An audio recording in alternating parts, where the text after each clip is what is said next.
This episode is brought to you by freedadcourse.com. You are always one conversation away from changing your life, and the power of hello is something that I subscribe to every single day, and I'm always saying hello to new people everywhere I go. Increasing your opportunity, increasing your connection, and getting access to the solutions to the problems that you are facing, whether you're on active duty or just beginning your veteran transition, or you've been transitioning out for 20 years. On the other side of hello are the solutions that you're looking for. Again, head on over to freedadcourse.com. Get your 5-episode audio course to create more connection, create more friendships, and get back to living the life that you're trying to design. Dory 1, this is Fire Team Delta. Dad's coming home. Welcome to the Military Veteran Dad Podcast, where it is our mission to bring every dad home. I am your host, Ben Killoy. I'm a United States Marine veteran, husband, and a father. We will bring authentic conversations to inspire action in your life so we can close the gap between the dad you are today and the dad you want to be tomorrow. This is the Military Veteran Dad Podcast.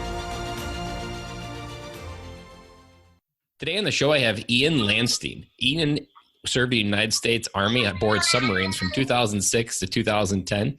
He is married to his wife, and they have a 9-month-old son. He lives just out of Seattle in Kingston, Washington, and today is a nuclear instructor on a nearby naval base. Ian, welcome to the show.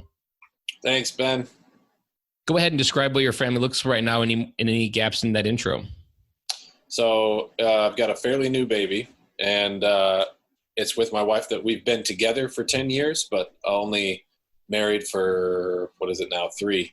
And yeah, we're constantly learning how to make a good human and learning how to make it after a bit of turmoil, a bit of change, a bit of strife. Change of pace.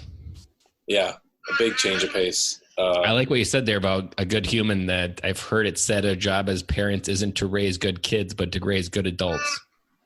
I want them to play well with others. It's another good one as well. There's you have to learn how to talk to people in order to succeed in life. Yeah, and it may also be just being kind everywhere, every time. So you have a big gap between 2010 and today when you were dating your wife and when you got out of the military. What were you doing? What were you up to? Oh, man. Trying to figure out what I was going to do for the rest of my life. That's a big question. I have to deal with that every day, and I'm only 34. What I did know was that I would fulfill my promise to myself. When I joined the military, I promised that I would take whatever I learned from it and apply it to be successful as another good human and afford something to sustain me. To be able to provide for your family? I didn't know it yet, but yeah, that's what I was doing, was providing a good platform to prop up other people, including myself. So we were talking before the show. What inspired you to take a year off and just go on a road trip? So my wife and I both worked at that same naval base I work for now.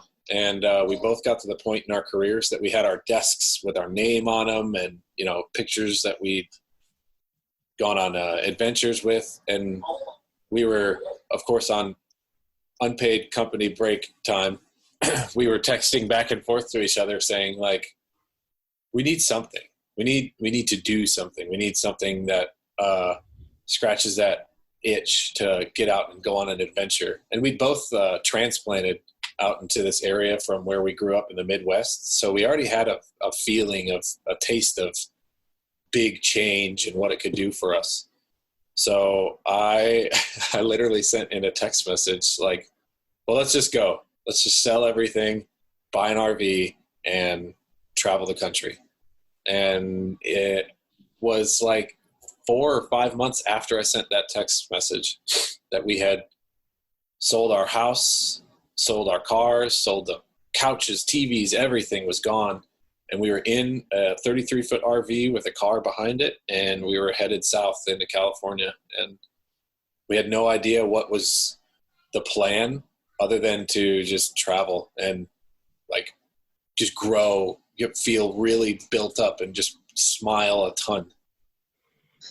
And just to it's important that you probably didn't realize it when you started, but you were falling in love with your wife even more probably as well.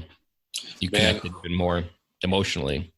It's a shame how many people will ask us, how could you spend that much time next to each other on the road and in this small space? And we both kind of look at each other like, well, that was exactly what we wanted to do. We didn't, there was challenges at times. You sit next to anyone, including in the military. Some of your best friends were your worst enemies someday. Mm-hmm. But it was our ability to talk and work out these problems that weren't trivial too. Sometimes we were out of propane, out of diesel, down the wrong. You mean life still happens when you're on the road? It is not all fairy tales, man. You're in Louisiana on State Highway 10, where there's great big billboards that say, do not stop on roadway if you have a problem, and your entire RV is dead in a lane with 60, 70 mile an hour traffic going by you. Is it telling you not to stop because of alligators? To your partner who you've been up. No, because there's no shoulder and it's an elevated roadway. So it's like, we can't even get there to help you in time. So you need to keep going. But I had no power whatsoever. And, you could reasonably expect when you look to your co-pilot and she realizes the scenario that she panics, or he or she, doesn't matter, right? They're going to be like, oh no, we can't stop here. I looked to mine and she said, what can I do to help? And it was like so reassuring in that moment. I'll never forget that. Like, we could have been arguing about, oh, you didn't check this or that, check the battery cables. She just said, what can we do? Let's go. And there's been a lot of times like that, including childbirth, where then it was on me, where she was like, the dog needs to go outside and my water just broke. And so I said, okay, I got to take the dog out and I got to get a bag ready because we're going. I work for a company that's based in the Czech Republic, and there's something about their culture that I learned very quickly in my very first visit, that they spend all of their 20s enjoying life and loving the person that they want to spend the rest of their life with. And only when they're in their 30s do they settle down and have kids. And that taught me something that I'm going to pass on to my kids, that so much of the American culture is caught up in a big damn rush to do nothing, to have kids, get married, run through all of this stuff. But so much of what I think midlife crises are about is the lack of living when we are younger, and not having that strength in our marriage, I think allows or makes kids even harder to bear. And then you start having regret and you start having animosity towards your kids and your spouse. And so I commend you for taking that time, and you probably don't know it, but you probably built enough capital in that marriage that no matter how many kids you have, you've got a foundation that's not going to be cracked. Man, that's a great way of looking at it too.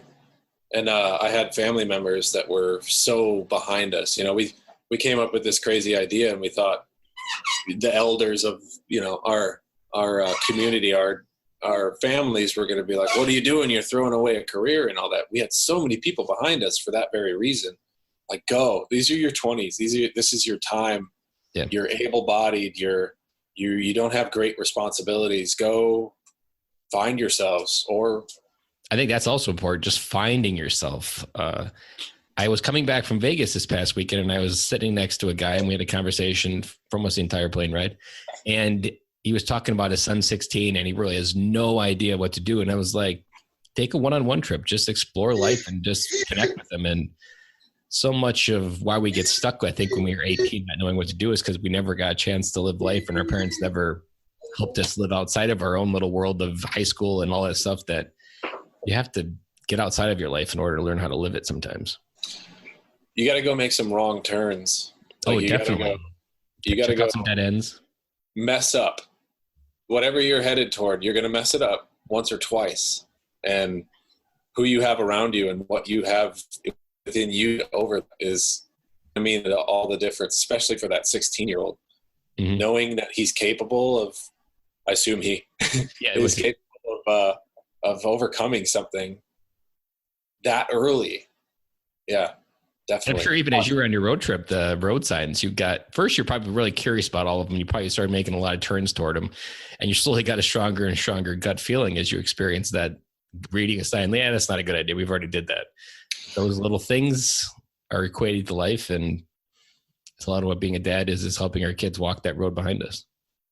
That's so good because he's right here, like just watching me talk to you right now, and he's real Inquisitive.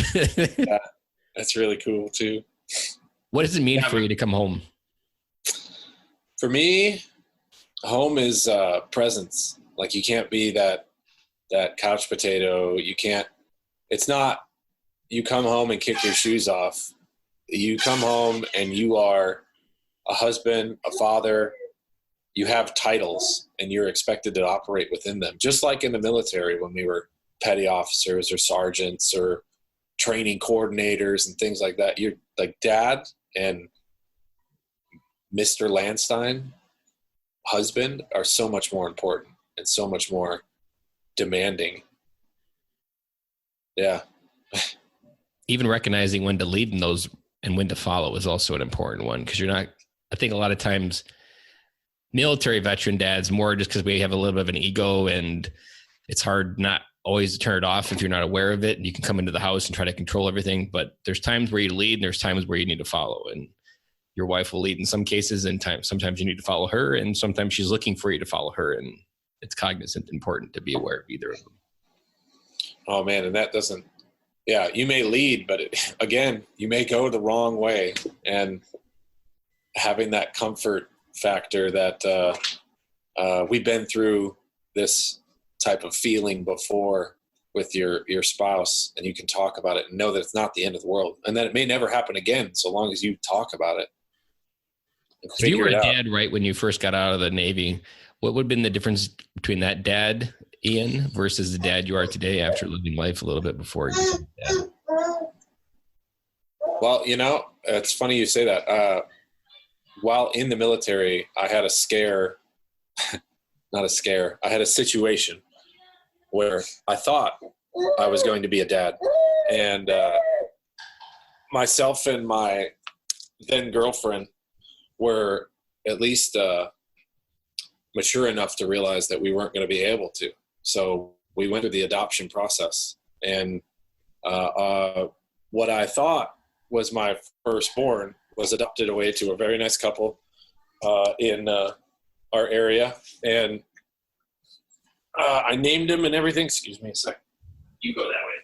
Come here. And I got a phone call about 3 weeks after all that went down from the doctor saying, hey, are you sitting down? He's not your son. And so then it was like, holy cow. Talk about a roller coaster of emotions. Such a bomb dropped, and like it had already been an incredible emotional roller coaster, and then it was that. But so I would say that if I was going to be a dad straight away as I got out of the military, I would have been just as scared. I would have been just as unsure of myself and of what I could do, even though I could submerge a submarine, work out with Navy SEALs. I could swim for 2 miles consistent. Like I had all these accomplishments in my tool belt, but the thought of raising something else was just so scary at the time. Yeah, it's like having your heart beat outside your body and run around.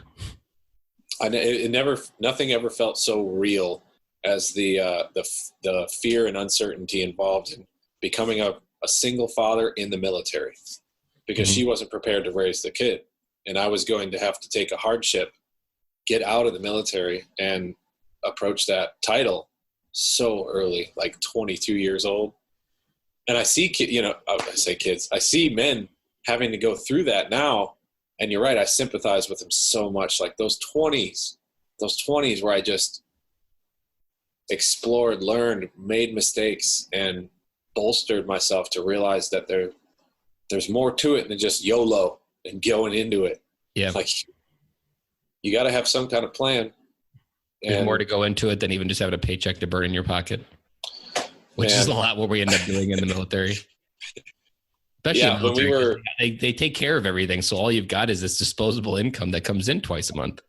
that's exactly what I was thinking about, was living in the barracks and like having leftover teriyaki in the fridge, but getting teriyaki and getting a like 12 pack of beer and playing video games all night and not having to worry about it. I should have been eating at the canteen that had perfectly good food and saving money, but no. Yeah, and if I would have thrown a baby in the mix of all that, so fortunate. I'm a big believer that kids spell love Time. What are some simple ways that you connect with your 9-month-old son?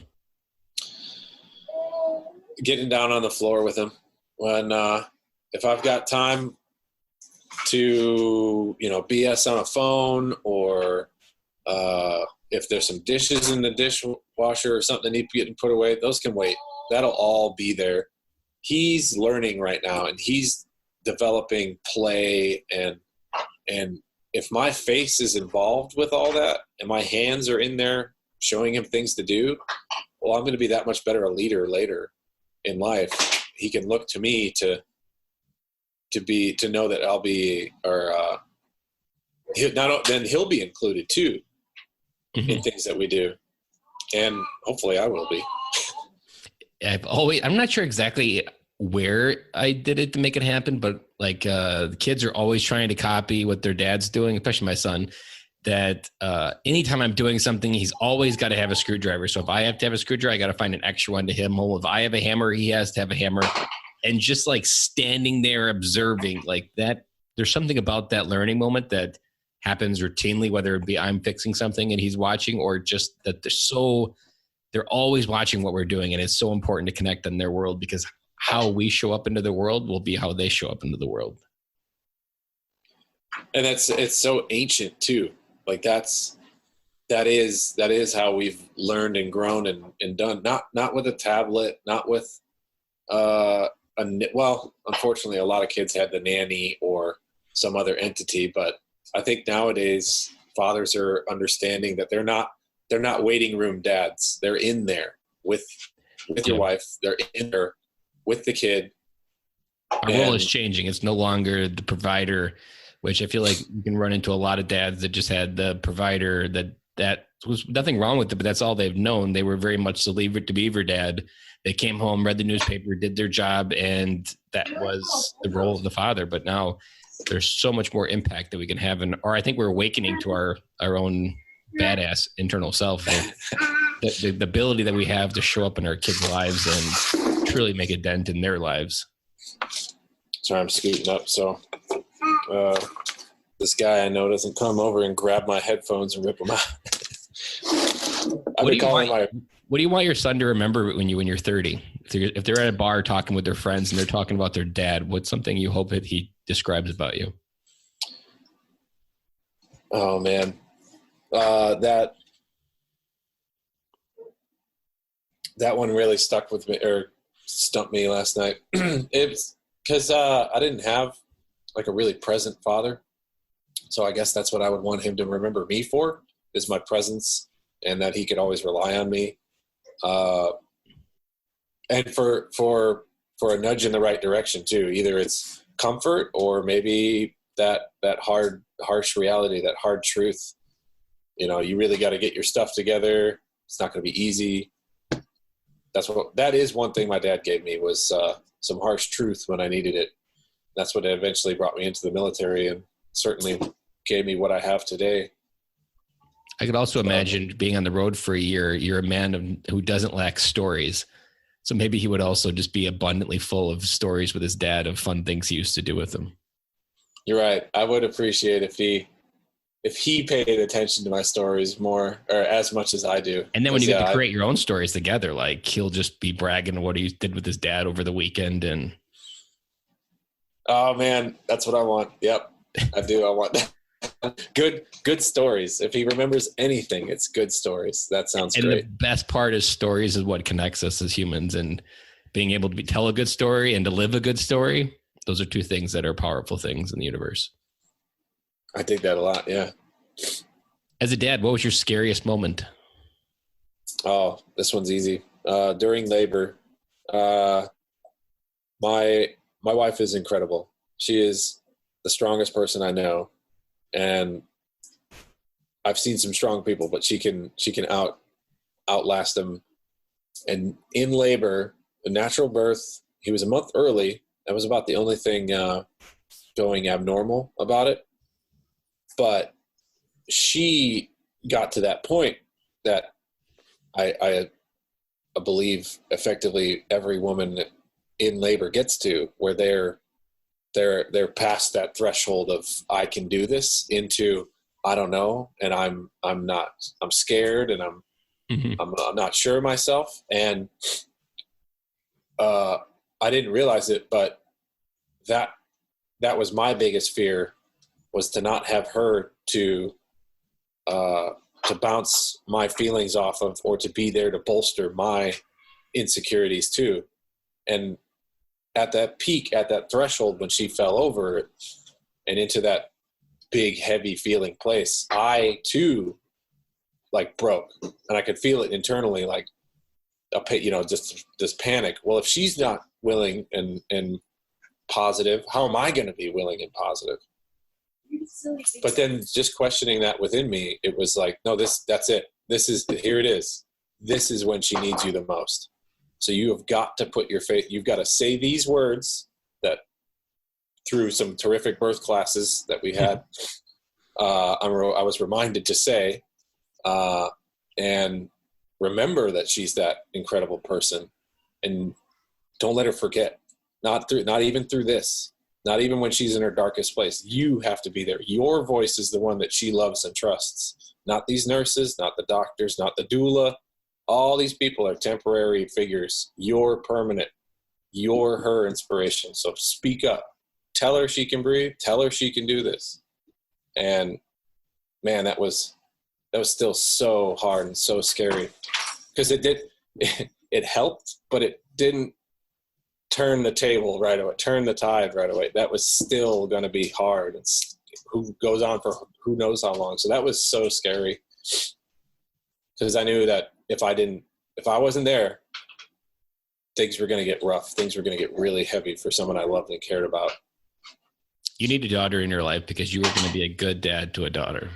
Because everything you just said is the mindset that I have with my daughter, reminding her that she's enough, reminding her that she's beautiful, reminding her that she's perfect just the exact way she is, reminding her that her opinion is the only one that matters. And in this day and age, that's what women need to hear the most as they grow up to be women. And just like the love that I show her and the dad and man that I show up, that's what she goes to find out in the world. She goes to start dating and to follow the world. And what you just said is so much of what I try to do every day, and just walk her through and remind her of her own awesomeness and give her hugs. And even just hugging your daughter, there's like a 60% less chance of having sex by the age of 12. I just read that. Because they gave it what you, the strong father, strong daughters? Armin Bott's New Father. I think it's called The New Father. I haven't heard that one before. I read it in Strong Father, Strong Daughters, which scared the heck out of me of the role that we play, and how if whatever we don't give them, they will go find it in first person wanting to give it to them. And if you don't give them that physical touch, they will go out into the world and find it. Oh, man. Well, you say I need a daughter and I should have one, but that's another scary thing to think about. It's scary, but if you were already there with your wife in that moment, and you don't probably know it, but there's probably a moment in that year of traveling with her that you connected with that idea more than ever, and allowed you to be even more present in that moment when you needed it, because you loved her that much more, because you were that much more grown together. I could get along. Yeah, I could see that. We're hoping for a daughter next, so maybe.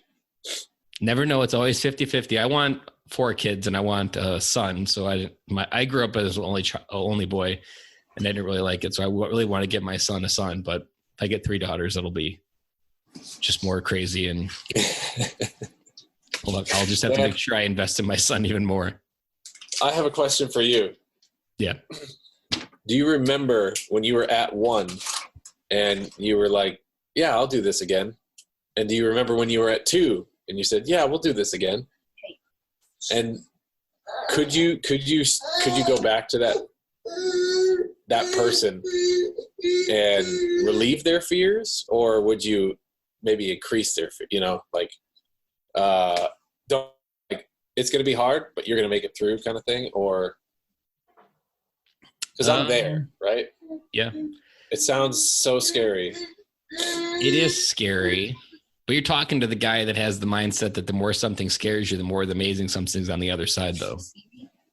It's a good mindset to have, but that doesn't mean it's going to be easy. And if I can go on a stage in Vegas and talk in front of people, you could have another kid.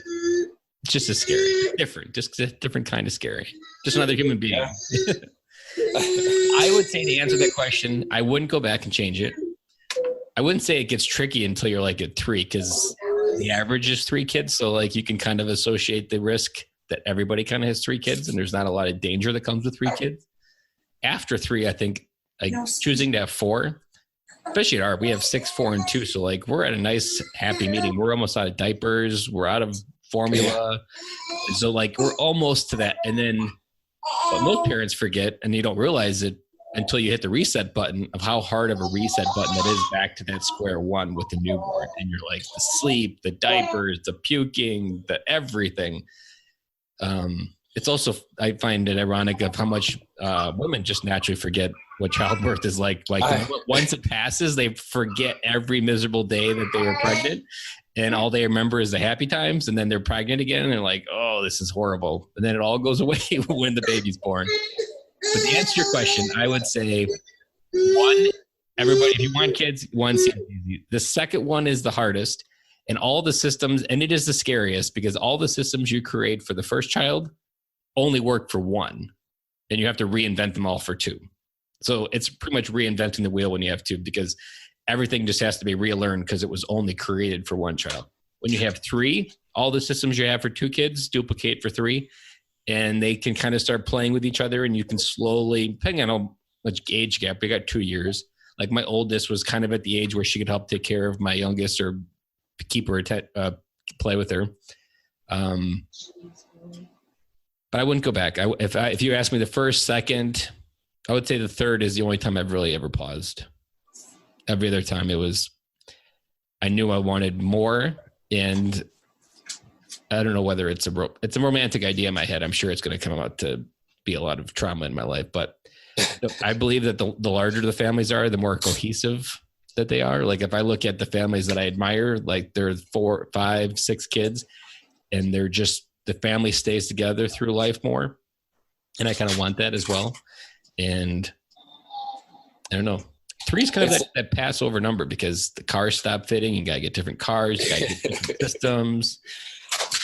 And those systems and those cars promote more than 3. Exactly. Yeah, I see there. We probably got about a year left before we want, the daycare is actually the biggest cost for us, because we had a moment where all 3 kids were in daycare, and that was just super crazy. It was almost 2 mortgages in daycare.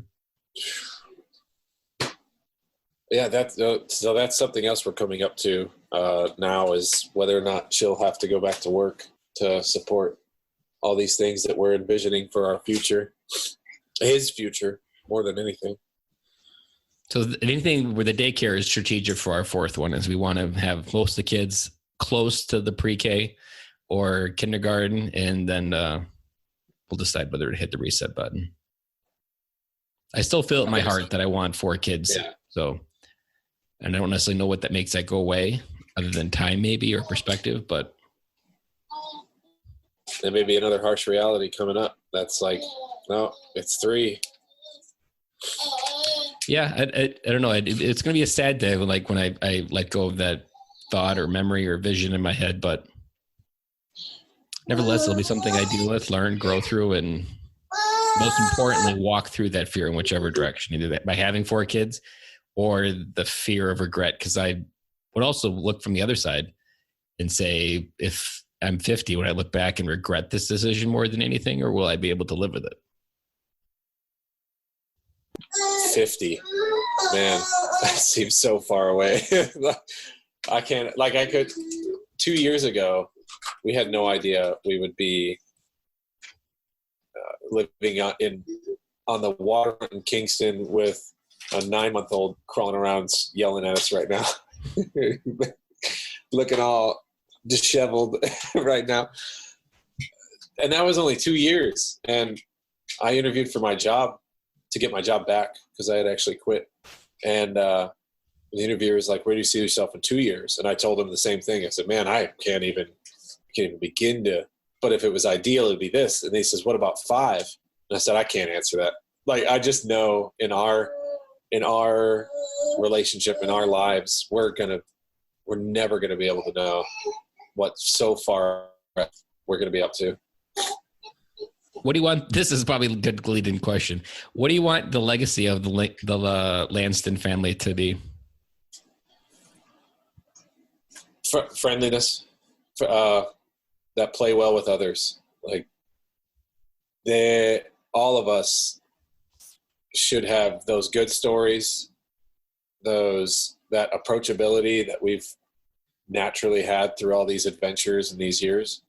And just to remember that we were good people and never met a stranger. That's a good one. I haven't had that one before yet. No.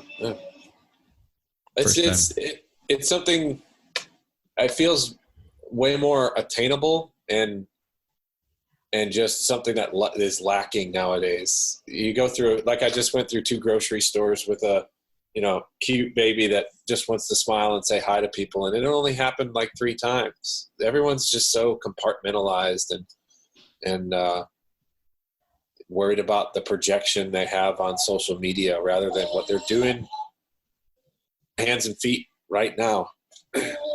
Yep.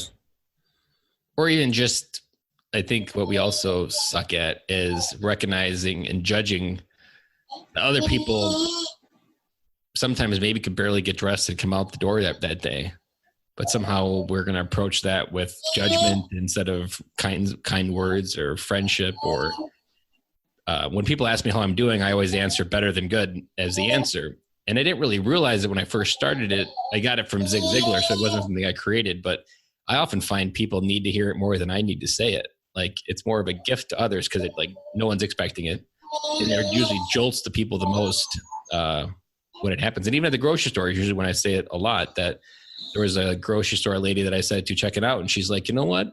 I'm better than good too. Like, she paused, she reflected, and maybe she wasn't having a good moment, but that jolted her back to reality. I'm a little bit strange. I'm a podcaster, so I'm already a strange category, but I always we have a grocery store called Woodman's, and it's a ginormous grocery store, bigger than Walmart. People get lost in it all the time. And I'm always that guy, and I shop there every week. I was one of the grocery store, so I always like trying to find the people that look lost and trying to help them. Like, hey, it's over 2 aisles, it's on the top.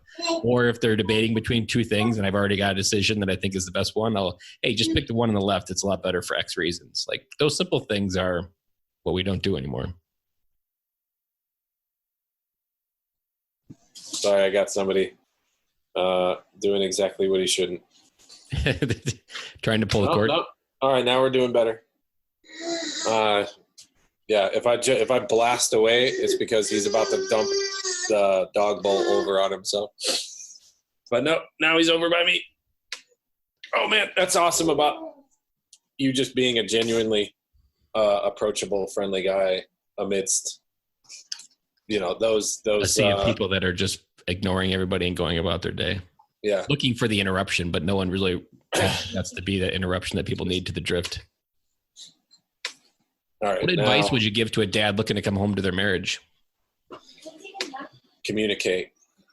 Don't just talk.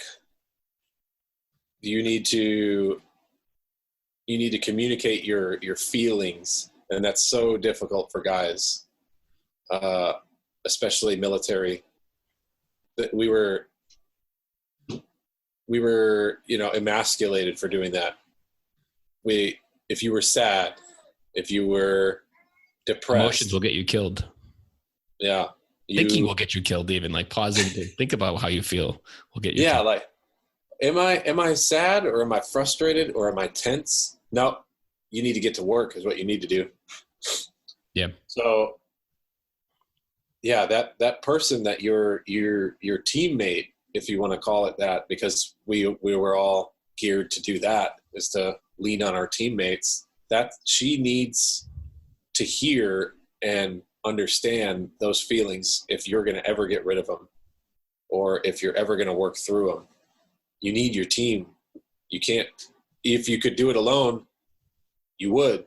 So talk about it, get that backup, and hello and have a vent, because that's all we want to do, and all we want to talk about in our day is that high, and identify that too, because that's something to put in that memory bank. Like, man, I felt really good when I did that today at work or at home, or even just walking around, outside. And the low you can talk through, and you can get that backup for, like, man, I really did not feel great when I said that. And that may be something that she didn't know either. And you've exposed that vulnerability, and that's powerful to your teammate, to your partner. I keep calling it a teammate, but she's your partner. Like, she needs to know when you're vulnerable, so she can be that defense. Your service is going to betray you. Your kids are going to betray you, but your wife will be there till the very end. And to vent, man, venting. We all want to do that. We'll do it on social media. We'll do it in the car to a family member or something like that. But sometimes in that vent, those highs and lows come out. Well, mostly that's when I find my highs and lows, is when I'm just venting and letting it out. Or I'll work through this conflict, like a coworker at work. Like, man, I don't understand why they don't just do better. Or maybe I could help them do better. And you get to these conclusions, because you get to just vent your thoughts out there, bounce them off someone that can identify with it and validate or invalidate the way you're feeling. I think the worst thing we do as military veterans, Dad, is we keep it inside.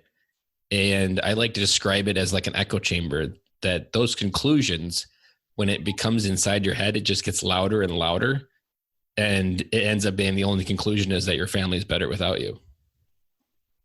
Man. That's why it's so important to get it out, either through a tribe or anything, because we aren't meant to lift everything we have in life. And we need those tribes, which me and you have both met in our common Dad's Edge Alliance group. And that's where we both go to just connect and do life together. And it's super important. I feel like I'm only scratching the surface of that tool too. I've barely got onto the video calls. I've posted a few times and got good good feedback from that. But I'd say what I've benefited most from is gratitude for. It sounds terrible, but seeing the plight and seeing how bad it can get, if maybe through no fault of your own, or lack of effort or lack of communication, you can get to a place that you may not like the person you wake up next to. And I don't ever want to be there. Mm-hmm.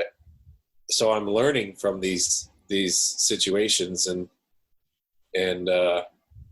if I have something to offer these guys, I try to, but I'm just so grateful that I've gone through those trials and those challenges to where I can reasonably say that next to me is someone I love to wake up next to, and who I know is going to have my back and tell me when I'm right or wrong, or help me towards something if it's truly good. And we're not perfect. I should absolutely put that caveat in. We are constantly growing, and we'll have our bad days, but we have these tools to work through it, to really understand where each other's at and try to help one another through it. So your wife's still at home. What's a way that you connect with her when you first get home to just communicate and understand what her day was like? That high-low vent is something we've incorporated into our day, our evenings, whether it's in a car ride from some event that we all were at, or if we're just putting away dishes at the end of dinner, we find time to get a high-low vent in, and that'll get that off your shoulders, maybe share some of it in between the two, or some days it's just all that high and it's hard to find a low, and you realize things are doing pretty well. It may not be where you want, you may want a different story, but yours probably isn't bad. Yeah. The advice from Jason McKenzie in our group, I've been incorporating it more. It's been at the top of my head of just approaching things more with a deep sense of curiosity of what was her day like, what's going through her mind, and just continuing to expand upon something versus like questioning it or like, why do you feel that way? Because the word why implies that you're judging and defining almost as negative connection. So I've just been trying to keep that at the top of my head of how do you approach whatever's going on with just a curiosity to understand versus judge, ask, provide some guidance or solutions to, and just validate like we both know.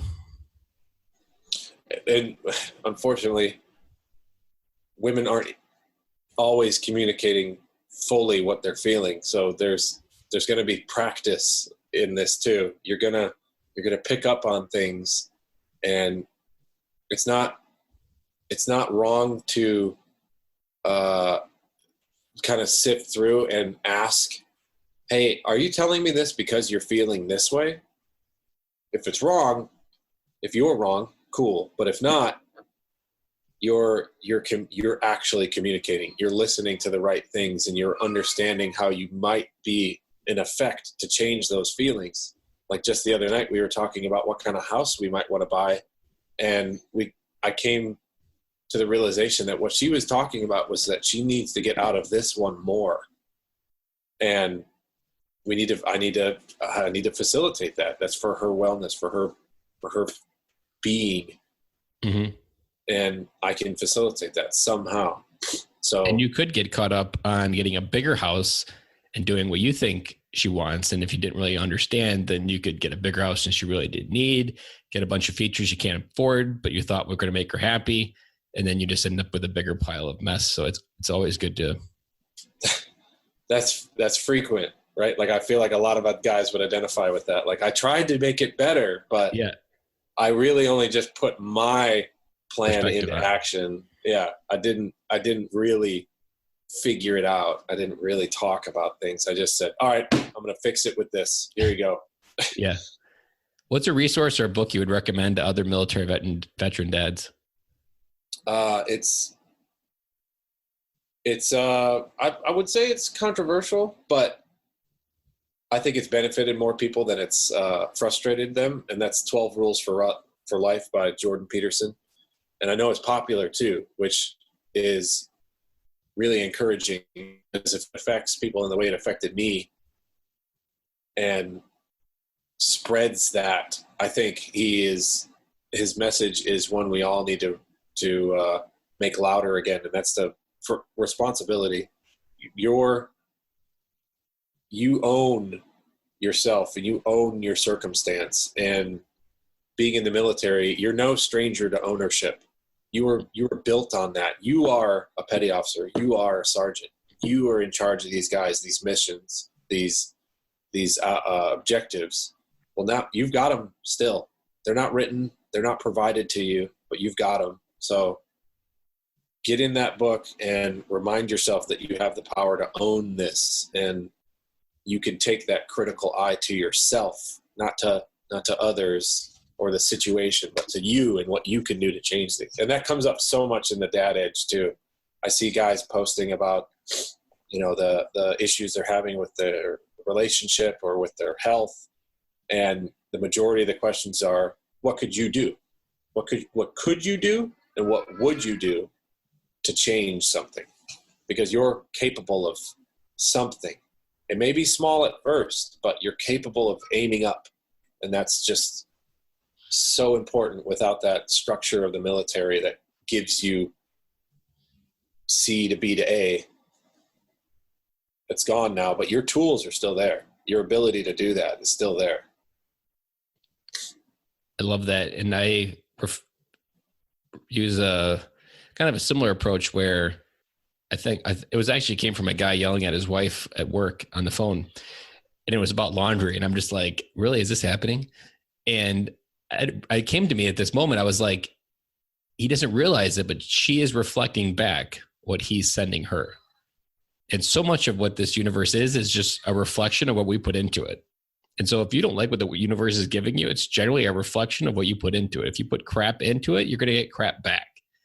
And understanding what you put out and that reflection, and understanding you have control over your words, your actions, your emotions, your choices, everything, even your kids screaming at you, is somehow also a reflection of what you taught them, modeled, demonstrated through your own behaviors. And I wrote an ebook last summer on Amazon, and at the last chapter on authenticity was owning your reflection is part of being an authentic person. That if you don't recognize that your reflection has an impact, you're never going to truly be the authentic person maybe you're set out to be or want to be or desirable to be.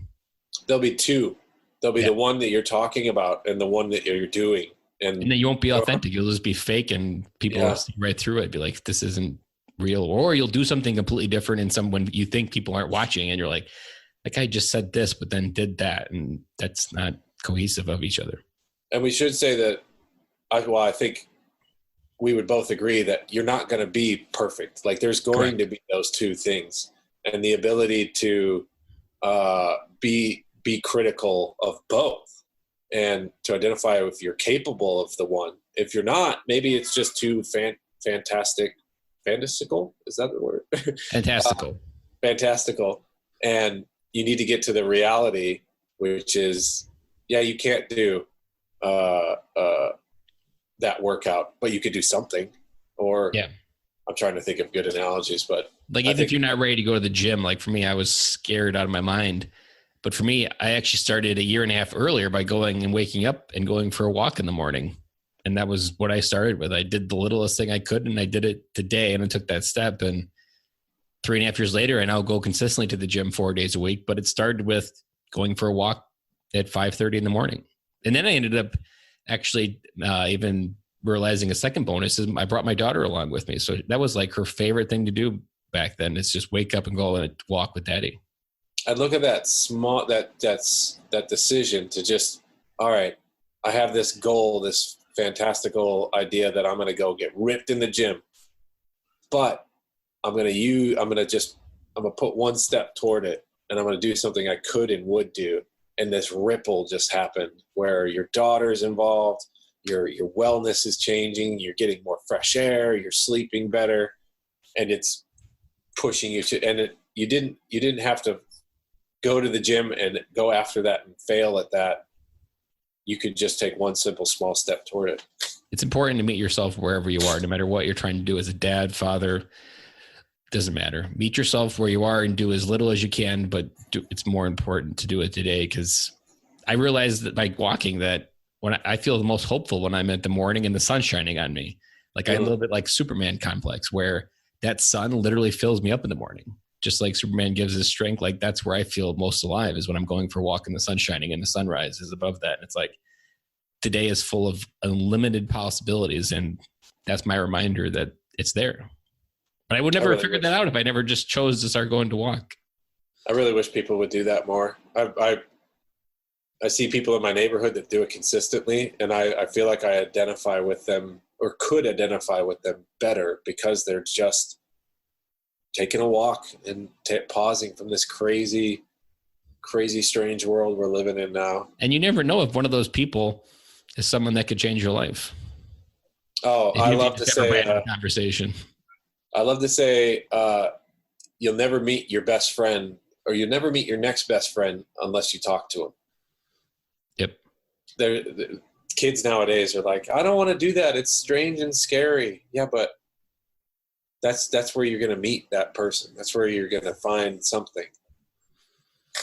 You need to, I've been repeating lately, is just talk to strangers. Sounds odd because we tell kids not to talk to strangers, but there's a sense of curiosity to talking to strangers that allows so much more opportunity to come into our life. And you can feel just more hopeful, and you can feel more open. Like connecting human to human is like the next frontier of where I think people are going to go with the amount of social media we have, that you need that human to human connection.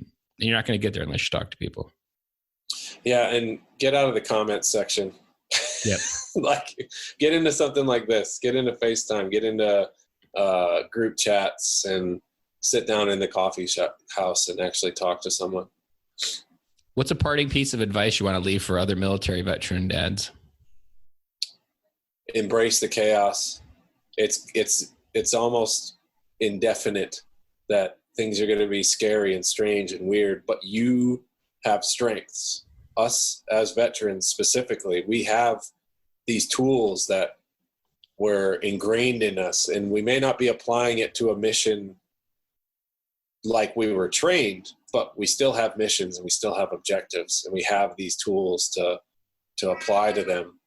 And yeah, through that communication and your perspective, changing your perspective a little bit, getting down on the floor with your kids, I think we can use our strengths and become really effective fathers and leaders with things we've already got. It's just a matter of reapplying them.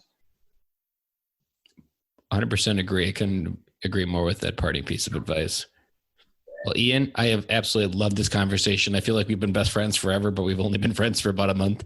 But I feel like this is the start of another great friendship. And it started with just a connection on Facebook. I'm really glad you sent me that message, and that my wife is still so incredible that while she's sick, she'll enable me to sit down and have a conversation and tell. I'm sure she's enjoyed the conversation as well, on the side of like, wow, he's a smart guy. I hope so. She's that good critical eye, but yeah, sometimes I impress her. Well, Ian, thank you very much. You have a great day. Thanks, Ben. That's a wrap. And thank you for listening to today's show, and I really hope you enjoyed it. The lifeblood of any new podcast are the reviews. If you haven't reviewed the podcast yet on iTunes, I would really appreciate it, and you will help us get the message out to even more military veteran dads. As John Maxwell says, if there is hope in the future, there is power in the present. Dads, it's time to come home.